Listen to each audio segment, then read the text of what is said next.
ప్రజలందరూ బాగుండాలి. Start journey with smile. Be happy. Venkatagiri చేసుకున్న ప్రజలందరికీ కూడా నా హృదయపూర్వక నమస్కారాలు తెలియజేస్తూ బీజేపీ, జనసేన, తెలుగుదేశం కూటమితో రేపు నామినేషన్ వేస్తున్నాము.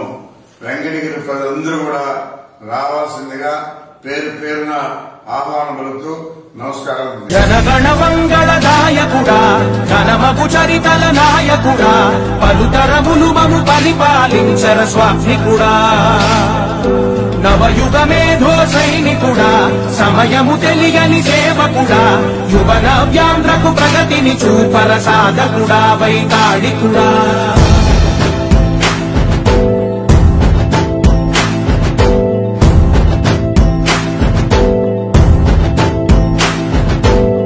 ప్రతి ఇల్లు నిన్నే నిన్నే పిలిచింది, ప్రతి గడప నీకే స్వాగతమంటోంది, ప్రతి మనసు నువ్వే గెలవాలంటోంది.